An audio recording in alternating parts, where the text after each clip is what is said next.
السلام علیکم، welcome to my channel. امید ہے آپ سب لوگ خیریت سے ہوں گے۔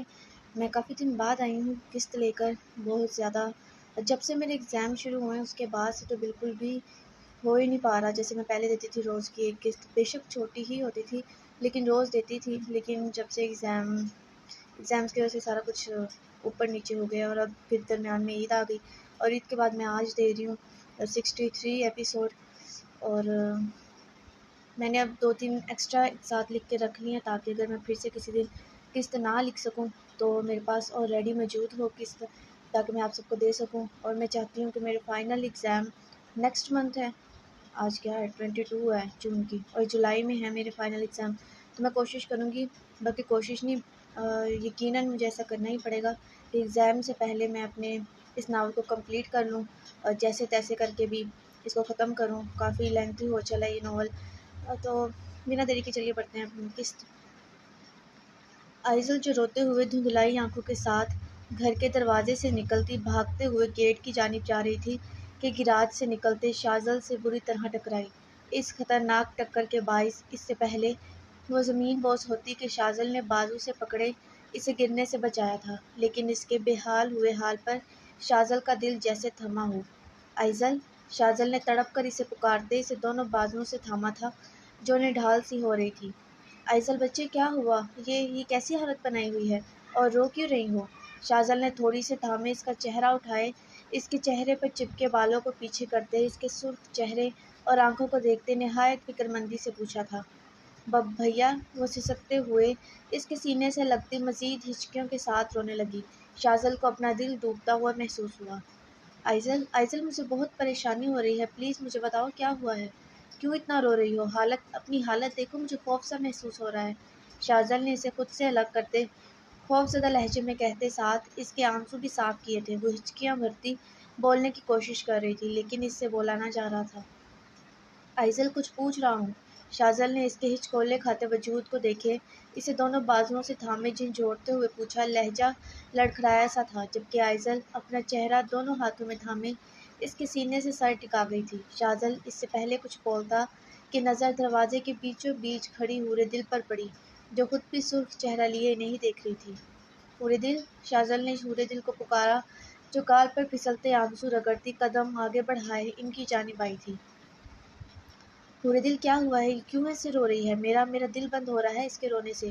شازل نے اپنے سینے سے لگی سسکتی آئزل کے سر پر ہاتھ پھیرتے حورِ دل سے پوچھا جس نے آئزل کو دیکھا اور پھر شازل کو جو تکلیف زدہ اور سوالیہ نگاہوں سے اسے ہی دیکھ رہا تھا۔ حورِ دل گہرا سانس بھرے نم آنکھوں سے دھیرے دھیرے شازل کو مختصر سا بتانے لگی، جبکہ حورِ دل کی بات سنتے شازل کے چہرے کے تاثرات بدلنے لگے۔ اب پریشانی، تکلیف کے ساتھ ساتھ غصے نے بھی جگہ لی تھی۔ ماتھے پر پڑتے بل دھیرے دھیرے گہرے ہو رہے تھے جبکہ ہونٹوں کو بھی سختی سے پیوست کیا گیا تھا۔ آئزل آئی ایم سوری، مجھے موجود ہونا چاہیے تھا، مجھے کیوں خبر نہیں کیا آپ نے؟ شازل نے ندامت بھرے انداز میں کہتے اس کے سر پر پیار کرتے اس کی بازو بھی سہلائی تھی اور کچھ توقف کے بعد اسے خود سے الگ کیا تھا۔ بس رونا بند کرو، بس کرو۔ شازل نے کندھے پر جھولتے اس کے دوپٹے کو اس کے سر پر دیا تھا۔ میرے ساتھ چلو، انہیں آپ کے ساتھ ایسا نہیں کرنا چاہیے تھا، اور امائل سے تو بعد میں حساب لوں گا۔ شازل نے اس کی کلائی کو اپنی گرفت میں لیتے بولا تو آئزل نے سر نفی میں ہلایا۔ آئزل خوفزدہ مت ہو۔ شازل نے ہاتھ کی پشت سے اس کی موتیوں کی مانند بہتے آنسو کو صاف کیے نہایت نرمی سے کہا۔ مجھے نہیں رہنا، وہ تیز تیز سانس لیتے بولی تو شازل نے خاموشی سے چند پل اس کا چہرہ دیکھا اور پھر حورِ دل کو جو خود بھی آئزل کی حالت سے پریشان تھی۔ پھر بنا کچھ بولے ہی اس کی کلائی کو ویسے ہی تھامے گھر کے داخلی دروازے کی جانب بڑھ گیا تھا۔ حورِ دل بھی ان کے پیچھے ہو لی تھی۔ شازل آئزل کو لیے لاؤنج میں آیا جہاں فی الحال سو کا سما تھا۔ شافی انکل، آپ کو ایسا نہیں کرنا چاہیے تھا، شازل لاؤنج میں آتے ساتھ بھڑکے سے انداز میں بولا تو سب کی نظریں شازل اور پھر اس کے ساتھ چہرہ جھکائے کھڑی آئزل پر اٹھی تھی۔ شازل! شافی کی آواز لرزی ہوئی تھی۔ انکل، کیا آپ کو آئزل پر ذرا بھی یقین نہیں تھا؟ کیا آپ کا دل نہیں کانپا ایسے سخت الفاظ بولتے ہوئے؟ شازل! اس کو یوں غصے سے بھڑکے دیکھ سعد نے اسے ٹوکا تو اس نے سعد کی جانب دیکھا۔ میں جانتا تھا اس نکاح کے متعلق، بلکہ میں نے ہی یہ نکاح کروایا تھا۔ شازل کی اس بات پر سب نے ایک جھٹکے سے اس کی جانب دیکھا۔ اور میں ہی کیا، وجدان ماموں اور بازل بھی اس بات سے باخبر تھے۔ ایک اور پہاڑ تھا جو شازل نے ان پر گرایا تھا۔ کیا مطلب؟ وہ وجدان جانتا تھا؟ شافع کو اپنی آواز کسی گہری کھائی سے آتی محسوس ہوئی۔ جی ماموں جان جانتے تھے۔ امائل کا مسئلہ تھوڑا ٹھنڈا ہونے کے بعد وہ بتانے والے تھے، لیکن خیر مجھے امائل سے کوئی گلہ نہیں، شکوہ تو آپ سب سے ہے۔ شاذل زخمی لہجے میں بولا۔ اسے حقیقتاً بہت افسوس تھا، اسے آئزل سے بہت محبت تھی، وہ اس کے لیے بہنوں سے بڑھ کر تھی۔ تم نے ہمیں کیوں نہیں بتایا؟ آئزل کے ساتھ جو سب ہوا تم بخوبی واقف تھے، تو تم نے ہمیں کیوں نہیں بتایا؟ شاذل کے سوال پر وہ طنزیہ انداز میں ہنسا۔ تب بھی یہی حالات ہوتے جواب ہوئے ہیں، اور تب آئزل مزید کسی بھی تکلیف کی حالت میں نہ تھی۔ مجھے آئزل کی حالت دیکھتے جو مناسب لگا میں نے کر دیا۔ شاذل کسی بھی قسم کے بدلحاظ الفاظ کہنے سے خود کو باز رکھنے کی ہر کوشش کر رہا تھا۔ بھیا آپ دائم کو فون کریں، میں ان کے ساتھ رہوں گی۔ آئزل نے سر اٹھائے شاذل کو دیکھتے کہا تو اب سب کی نظریں آئزل پر تھیں۔ آئزل، شافع نے بے بسی سے آئزل کو پکارا۔ وہ بھیا دائم سے کہیں وہ آ جائیں۔ آئزل بھرائی آواز میں بولی۔ اس کی آنکھوں میں دوبارہ سے نمی اتری تھی۔ شاذل نے سر اس بات میں ہلایا۔ یشمل، آئزل کو کمرے تک لے جاؤ۔ شاذل نے اپنے سامنے فاصلے پر موجود یشمل سے کہا، جو سر اس بات میں ہلائے ان کے قریب آئی اور آئزل کے کندھے کے گرد بازو حمائل کیے سیڑھیوں کی جانب قدم بڑھائے تھے۔ وہاں پھر سے مکمل خاموشی چھائی تھی۔ وہ مجھ سے خفا ہو گئی ہے، سخت خفا، شافع نے گہری سانس بھرے سرگوشی نما انداز میں کہتے اس خاموشی کو توڑا تھا، لیکن اس کی یہ سرگوشی سب کے کانوں تک بخوبی پہنچ گئی تھی۔ اور میں چاہتا ہوں وہ یہی خفگی لیے بنا آپ سے ملے یہاں سے رخصت ہو جائے۔ شاذل کی بات پر سعد نے غصے سے اس کا نام پکارا تو وہ ایک نظر سب پر ڈالے روم کی جانب قدم بڑھائے تھے۔ حور دل امید سے تھی، تبھی بار بار اوپر نیچے جانے سے بہتر انہوں نے اپنا تھوڑا بہت ضروری سامان وقتی طور پر نیچے ہی شفٹ کر لیا تھا، اور وہ اسی دن شفٹ کر لیا تھا جس دن اس نے یہ خوشخبری انہیں سنائی تھی۔ شاذل، اس سے کہو مجھ سے بات کرے، وہ تمہاری بات سنے گی۔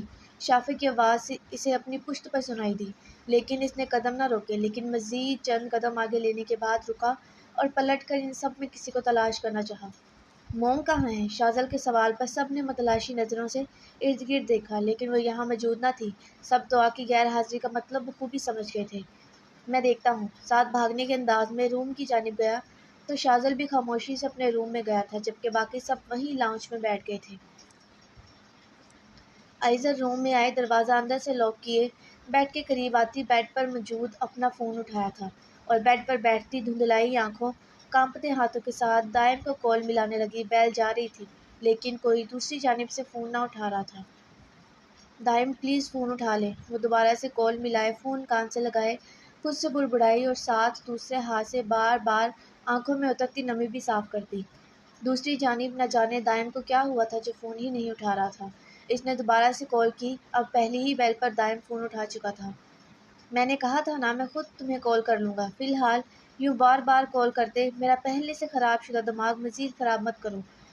دائم بدلحاظ لہجے میں اسے اپنی سنائے فون رکھ چکا تھا۔ اس کے فون رکھتے ہی آئزل نے کانپتے ہاتھوں اور پھڑپھڑاتے لبوں کے ساتھ دوبارہ سے کال کی، لیکن اب فون پاور آف تھا۔ اسے بے تحاشا رونا آیا۔ گھر والوں کے بعد دائم کی بڑھتی بے روحی اس کا دل چیر رہی تھی۔ دائم، خدا کے لیے ایسا مت کریں۔ وہ غصے اور رونے کے ساتھ فون بیڈ پر پھینکتے خود سے بڑبڑائی۔ اگر دائم نہ آیا، اگر وہ اس سے دور ہو گیا اور اگر اس نے بھی اسے تنہا چھوڑ دیا تو یہ کہاں جائے گی، کیونکہ اس کے لہجے کے پیش نظر اسے یہیں گھما پڑا تھا جیسے وہ چند ہی دنوں میں اکتا گیا ہو، جیسے وہ بھی ایسی لڑکی کے ساتھ زندگی نہ گزارنا چاہتا ہو جس پر ایک حیوان نے اپنی حیوانیت کی چھاپ چھوڑی ہو۔ آگے بڑھنے سے پہلے میں آپ سب سے کہوں گی کہ پلیز چینل کو ضرور سبسکرائب کریں، اور جو لوگ ریڈ کرتے ہیں کم از کم وہ تو لائک نہ صحیح تو کمنٹ ضرور کیا کریں، اپنی رائے کا اظہار کیا کریں تاکہ مجھے بھی تھوڑا بہت حوصلہ ہو کہ آپ لوگوں کو ناول پسند آ رہا ہے۔ اس کے علاوہ ایک ریڈر نے مجھے کہا ہے کہ انہیں آئزل اور دائم کی جوڑی پسند نہیں آئی۔ وہ چاہتی ہیں کہ ان دونوں کی ڈیورس ہو جائے اور دائم کی پہلی بیوی واپس آ جائے۔ اس کے علاوہ آئزل بھی جیسے حمائل بہت زیادہ اسٹرانگ ہے ویسے اسٹرانگ ہو جائے اور وہ ایک تنظیم بنائے ریپ کرنے والے لوگوں کے خلاف، ایسا انہوں نے مجھ سے کچھ کہا تھا۔ تو دائم کی پہلی بیوی تو واپس نہیں آ سکتی، لیکن اگر آپ لوگ مجھے بتائیں، اگر آپ لوگوں کو واقعی ہی ان دونوں کی جوڑی پسند نہیں آ رہی تو مجھے ضرور بتائیں کمنٹ باکس میں، تاکہ میں کہانی کو تھوڑا بہت چینج کر لوں پر میں کوشش کر رہی ہوں کہ آپ کو ان کی جوڑی پسند آئے۔ جیسے ابھی ان کا نکاح چھپا ہوا تھا تو ان کے زیادہ سین نہیں تھے، اب جیسے جیسے ان کا کھل جائے گا اور ابھی رخصتی بھی ہو جائے گی تو انشاءاللہ ان کے سین کافی زیادہ آئیں گے۔ تو پھر بھی اگر آپ کو ان کی جوڑی پسند نہیں آ رہی تو آپ مجھے بتا دیں۔ اس کے علاوہ ایک اور ریڈر سکر اور یشمل کی جوڑی پسند نہیں آ رہی، تو میں اس کی بھی کوشش کر رہی ہوں، لیکن پھر آپ کو اس کی بھی پسند نہ آئے تو آپ مجھے تب بھی بتائیے گا، لیکن کمنٹ باکس میں اپنی رائے کا اظہار ضرور کیا کریں۔ تو چلیں نیکسٹ پڑھتے ہیں۔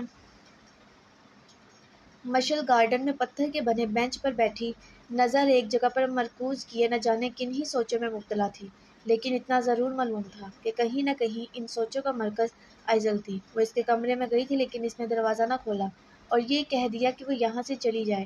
اس نے بہت کہا لیکن آئزل نے دروازہ نہ کھولا تھا۔ تبھی اب اداس سی گارڈن میں تنہا بیٹھی تھی۔ ابھی وہ انہی سوچوں میں گم تھی کہ اپنے پیچھے قدموں کی آہٹ جو دھیرے دھیرے قریب آ رہی تھی اس پر چونک کر سوچوں سے نکلی، لیکن پلٹی نہ تھی کیونکہ جانتی تھی یہ آہٹ، یہ مسحور کن خوشبو کس شخصیت سے اٹھ رہی ہے۔ اب وہ آہٹ رکی جبکہ پرفیوم کی دلفریب خوشبو اسے اپنی پشت پر محسوس ہوئی۔ میری جان یہاں اکیلی کیوں بیٹھی ہیں؟ اسے بازل کی سرگوشی اپنے کان کے قریب سنائی دی اور پھر اس کی نرم گرم سانسوں کے ساتھ اس کا لمس بھی اسے اپنے کان کی لو پر محسوس ہوا۔ بازل اس کے سر سے مزید دوپٹہ سرکائے، اس کی گردن سے بال ہٹاتے وہاں شدت سے بھرپور لمس چھوڑے اسے آنکھیں بند کرنے پر مجبور کر گیا تھا۔ اسے اس شدت بھرے لمس پر صبر نہ آیا تو اپنی بے قراریوں کو مزید بڑھائے وہ اس کی گردن پر بوسہ گناہ کیے اس کے کندھے سے بھی ذرا سی شرٹ سرکا گیا تھا۔ اس کی اس قدر بڑھتی شدتوں پر اسے ذرا بھی رد عمل دیتے نہ دیکھ بازل کو حیرت ہوئی تو اس سے الگ ہوئے سائڈ سے ہوتے اس کے برابر میں بیٹھا تھا۔ کیا ہوا، چپ کیوں ہے؟ بازل نے اس کا رخ خود کی جانب کیے پوچھا، لیکن اس کا سرخ چہرہ دیکھ ٹھٹکا۔ مشل، اس کے دوبارہ پکارنے پر اس نے بند آنکھوں کو کھولے اپنی نم آنکھوں سے اس کے پریشان چہرے کو دیکھا۔ مشل کیا ہوا، مجھ سے کوئی تکلیف پہنچی ہے؟ وہ اس کے سرخ چہرے اور نم آنکھوں کی وجہ نہ جان سکا، تبھی خود کی ذات کو پیچ میں لائے اس سے پوچھنے لگا جس نے فوراً سر نفی میں ہلایا۔ آپ کہاں تھے بازل؟ وہ اس کے سینے سے لگی بھرائی آواز میں پوچھنے لگی۔ میں تو ریسٹورینٹ گیا تھا، کیوں، کیا ہوا، کسی نے کچھ کہا ہے آپ کو؟ بازل اس کی کمر میں ہاتھ ڈالے مزید اسے خود میں بھینچے پوچھنے لگا جو اس کے سینے میں چہرہ چھپائے ہوئے تھی۔ آپ کو ہونا چاہیے تھا، آپ نہیں جانتے آج قیامت برپا ہوئی ہے، وہ اس کے سینے میں ہی چہرہ چھپائے دھیرے دھیرے بول رہی تھی۔ اس کی بات پر وہ الجھا۔ قیامت؟ کون سی قیامت؟ بازل الجھا سا اسے خود سے الگ کرتے پوچھنے لگا جس نے دھیرے دھیرے سے سب بتایا تھا۔ بازل نے سنتے بے اختیار اپنے سر پر ہاتھ مارا۔ اف مشل، آپ نے مجھے میسج یا کال کیوں نہیں کی؟ مجھے کچھ سمجھ نہیں آیا، وہ سوسو کرتے بولی۔ آئزل، میری بہن آئزل کیسی ہے اب، کہاں ہے وہ؟ بازل بھی حد درجہ پریشان ہوا تھا، پریشان ہونا بھی چاہیے تھا کیونکہ واقعی آج ایک قیامت برپا ہوئی تھی اور بدقسمتی سے یہ موجود نہ تھا۔ وہ روم میں ہے، میں گئی تھی، اس نے دروازہ نہیں کھولا۔ مشل کی بات پر اس نے چند پل اس کا چہرہ دیکھا اور پھر واپس ہاتھ بڑھائے اسے اپنے ساتھ لگایا تھا۔ اچھا تم اداس مت ہو، انشاءاللہ سب ٹھیک ہو جائے گا، وہ اس کی پیٹھ سہلائے بولا، شاید خود کو تسلی دے رہا تھا۔ ملک ویلا کا ماحول حد سے زیادہ سوگوار تھا اور اس میں بسنے والے مکینوں کی حالت بھی کچھ مختلف نہ تھی۔ ہر فرد تکلیف میں تھا۔ آئزل تب سے کمرے میں بند کمرے سے نہ نکلی تھی اور نہ ہی وجدان اور شازل کے علاوہ کسی سے ملی تھی، جبکہ دعا کی طبیعت بھی کافی خراب تھی۔ باقی سب بھی پریشان تھے۔ روحا اور شافع آئزل کو سینے سے لگاتے اس کا اور خود کا غم ہلکا کرنا چاہتے تھے، لیکن آئزل نے ٹھیک ویسے ہی ان سے رخ موڑ لیا تھا جیسے انہوں نے موڑا تھا۔ لیکن دائم کے حوالے سے کھٹکا تو آئزل کو بھی لگا ہوا تھا کیونکہ وہ وجدان اور شازل کا بھی فون نہ اٹھا رہا تھا اور نہ ہی آئزل انہیں کچھ بتا سکتی تھی۔ صبح ناشتے کی ٹیبل پر سکر کو سوائے اہلیاب اور طبیر کے کوئی نظر نہ آیا، جبکہ ٹیبل پر ناشتہ بھی موجود نہ تھا۔ وہ دونوں صرف بیٹھی آپس میں باتیں کر رہی تھی۔ وہ سلام کرتا ان کی جانب ہی آ گیا۔ سب کہاں ہیں؟ سب کمروں میں ہیں، میں نے سب کو پیغام بھیجا تھا لیکن سب نے کوئی نہ کوئی بہانہ بناتے انکار کر دیا، شاید سب ہی ایک دوسرے سے نظریں ملانے کی ہمت نہیں رکھتے۔ اہلیاب کے تفصیلاً جواب پر وہ خاموش ہوا اور ارد گرد دیکھا، شاید کسی کی تلاش کر رہا تھا۔ یشمل کہاں ہے؟ میں جب اٹھا تو کمرے میں موجود نہ تھی اور رات بھی نہ جانے کب کمرے میں آئی تھی۔ اس کے سوال پر اس سے پہلے اہلیاب اور طبیر کوئی جواب دیتی کہ سیڑھیوں کی جانب سے مشل اور یشمل آتے دکھائی دیے۔ جہاں طبیر اور اہلیاب کے چہروں پر مسکراہٹ بکھری، وہیں سکر نے شوق کی کیفیت میں یشمل کو دیکھا جو سرخ حجاب میں اپنا خوبصورت دمکتا چمکتا چہرہ لیے مشل سے کوئی بات کرتی ان کی جانب ہی آ رہی تھی۔ سکر یک ٹک حجاب میں نکھرے اس کے چہرے کو دیکھ رہا تھا۔ وہ ان سے فاصلے پر آ کے رکی تھی۔ ماشاءاللہ، بہت اچھا لگ رہا ہے، طبیر نے مسکراتے دل سے تعریف کی۔ طبیر کی آواز نے سکر کا سکتہ توڑا تھا۔ اف آنٹی، بہت مشکل ہے حجاب کرنا، مشل نے ہیلپ کی ہے ورنہ میرے سے تو کبھی نہ ہو پاتا، وہ طبیر کو دیکھتی بولی تو ان کی مسکراہٹ مزید گہری ہوئی۔ سکر نے نوٹ کیا تھا وہ اس کی جانب دیکھ نہ رہی تھی۔ کہاں جا رہی ہو؟ سکر نے گلا کھنگارتے اسے خود کی جانب متوجہ کیا، جس نے بے تاثر نگاہوں سے سکر کو دیکھا۔ بھابھی میرے ساتھ درس جوائن کرنا چاہتی ہوں اور آج بھابھی کا فرسٹ ڈے ہے، جواب مشل کی جانب سے آیا تھا۔ سکر کے منہ سے بے ساختہ اوہ نکلا، جبکہ یشمل نے سکر سے نظریں ہٹائے زبردستی مسکرائے مشل کو دیکھا۔ ہم چلتی ہیں آنٹی، جلد واپس آ جائیں گی۔ یشمل سکر کو مکمل اگنور کیے ہوئے تھی اور پھر وہ تبیر سے بولتی داخلی دروازے کی جانب بڑھ گئی۔ سکر نے مٹھیاں بھینچے اس کی پشت کو دیکھا اور پھر اس کے پیچھے ہی لپکتے ان سے پہلے دروازے کی جانب پہنچتے ان کے سامنے آیا تھا۔ پھر مشل کو اشارہ کیا، جو اس کا اشارہ سمجھے وہاں سے گراج کی جانب گئی تھی۔ اس کے جاتے ہی سکر نے اس کا اوپر سے نیچے تک معائنہ کیا۔ وہ اس کی ایکس رے جیسی نظریں خود پر محسوس کیے بامشکل خود کو سخت ظاہر کرنے کے لیے اس کے پاس سے گزرتی دروازے کی جانب بڑھی کہ سکر نے اس کو بازو سے پکڑے واپس اپنے روبرو کیا۔ کیا کر رہی ہو تم؟ نظر نہیں آ رہا؟ اور اندر بھی بتایا ہے درس جا رہی ہوں۔ وہ سنجیدگی سے اسے دیکھے بولی۔ یہ نیک بننے کا مشورہ کس نے دیا؟ الفاظ سادہ ضرور تھے پر سخت ترین۔ میں نیک نہیں بن رہی، نہ ہی بن سکتی ہوں۔ میں محض اس چیز کو سمجھنے کی کوشش کرنا چاہتی ہوں جس چیز سے میں بھٹک رہی ہوں۔ کس کے لیے؟ وہ اس کا حجاب میں لپٹا چہرہ دیکھے پوچھنے لگا۔ خود کے لیے۔ سکر کو لگا تھا وہ اس کا نام لے گی، لیکن اس کا یہ جواب اسے سلگا گیا تھا۔ اس نے سختی سے ہونٹوں کو آپس میں پیوست کیا تھا۔ اگنور کر رہی ہو مجھے؟ نہ چاہتے ہوئے بھی بے اختیار اس کے لبوں سے پھسلا تھا۔ کیوں، تمہیں فرق پڑ رہا ہے؟ یشمل نے آئیبرو اچکائے اسے دیکھتے پوچھا۔ جہنم میں جاؤ میری بلا سے، وہ اس کے بازو کو ایک جھٹکے سے چھوڑتے بولا تو دوسرا ہاتھ اپنے بازو پر رکھتی سے دیکھنے لگی، پھر سر جھٹکتی دروازے کی جانب بولی، لیکن اگلے ہی لمحے وہ واپس اس کے سامنے آیا تھا۔ یشمل نے گھورتی نگاہوں سے اسے دیکھا۔ محبت تو کرتی ہو نا مجھ سے؟ سکر نے خود کو لاپرواہ ظاہر کرنے کی کوشش کرتے پوچھا تو یشمل نے تعجب سے اس بندے کو دیکھا جو نہ جانے کیا کرنا چاہ رہا تھا، اور پھر وہ بنا کوئی جواب دیے اس کے پاس سے ہوتی وہاں سے گئی تھی۔ سکر نے مڑتے اس خالی دروازے کو دیکھا جہاں سے وہ گئی تھی۔ جہنم میں جاؤ، مجھے کیا؟ سکر خود سے بڑبڑایا لاؤنج کی جانب چلا گیا۔ دائم کہاں ہو تم؟ شازل دائم کے گھر کے سامنے کھڑا اس گھر کو لگا بڑا سا تالا دیکھے خود سے بڑبڑایا اور پھر ارد گرد دیکھنے لگا جہاں گلی بالکل سنسان تھی۔ دائم دائم دائم کہاں ہو؟ شازل نے سختی سے اپنے بالوں کو نوچے دروازے کو پیر کی مدد سے ٹھوکر ماری تھی کہ چر کی آواز سے پشت پر فاصلے سے رکتی گاڑی پر وہ پلٹا اور اس سیاہ گاڑی کو دیکھا جس کا دروازہ کھولتے وہ سفید شلوار قمیص میں ملبوس باہر نکلا تھا۔ شازل نے اوپر تھا نیچے تک اسے دیکھا اور پھر واپس نظر اٹھائے اس کے چہرے کو دیکھا۔ تم یہاں کیا کر رہے ہو؟ شازل جو اس کا معائنہ کر رہا تھا دائم کی بات پر اس کے ماتھے پر چند سلوٹیں پڑی۔ فون کہاں ہے تمہارا؟ شازل کے سوال پر اس نے بنا کوئی جواب دیے جیب سے فون نکالے اس کے سامنے لہرایا، جیسے کہنا چاہتا ہو کہ میرے پاس ہی ہے فون۔ میں تمہیں کوئی 1000 کالز کر چکا ہوں، میں ہی کیا ماموں و اجداد نے تمہیں اتنی کالز کی ہیں؟ شازل نے سنجیدگی سے کہا، ماتھے پر پڑے بل ہنوز قائم تھے۔ میں مصروف تھا، دائم نے بھی سنجیدگی سے کہتے فون واپس اپنی جیب میں رکھا تھا۔ مجھے نہیں لگتا آئزل سے زیادہ ضروری تمہارے لیے کچھ ہو سکتا ہے، شازل نے ضبط کیے کہا، کیونکہ اس کی مصروف والی بات شازل کا دماغ گھما گئی تھی، جبکہ آئزل کے نام پر دائم نے بنا کوئی جواب دیے سر جھٹکا تھا۔ دائم صاف کہو کیا بات ہے، میں منتظر ہوں، یا تو تم اسے جھوٹا ثابت کر دو جو میں سوچ رہا ہوں، یا پھر مجھے خود ہی بتا دو حقیقت بات۔ مجھے کیا معلوم تم کیا سوچ رہے ہو؟ دائم جانتے بوجھتے انجان بنے کندھے اچکائے بولا تو شازل نے آنکھیں چھوٹی کیے اسے دیکھا۔ تم بخوبی اس بات سے واقف ہو کہ میں کیا سوچ رہا ہوں۔ دائم میری بات سنو، تمہارا رویہ مجھے کسی خطرے کی علامت لگ رہا ہے، شازل نے بولتے آخر میں اس کے کندھے پر ہاتھ رکھا تھا، لہجہ نہ چاہتے ہوئے بھی لرز پڑا تھا، کیونکہ اس نے خود آئزل کے لیے یہ فیصلہ کیا تھا تاکہ اس کے غموں کا مداوع ہو سکے۔ شازل جیسا تم سوچ رہے ہو ویسا کچھ نہیں، آئزل میری بیوی ہے، میرے دل کے بے حد قریب، وہ بس ذرا مصروف تھا، اب فری ہوا ہوں تو آئزل سے ہی ملنے والا تھا۔ دائم کی بات پر وہ چند ثانیے خاموش رہا اور پھر ایک قدم آگے لیے اسے دیکھتے گہرا سانس بھرا۔ تمہارے اور آئزل کے نکاح کے متعلق گھر میں سب کو علم ہو چکا ہے۔ شازل کی بات پر اس نے ایک جھٹکے سے شازل کو دیکھا، آنکھیں پھٹی کی پھٹی رہ گئی تھی۔ کیا مطلب؟ ایسا کون کر سکتا ہے؟ میری بہن امائل۔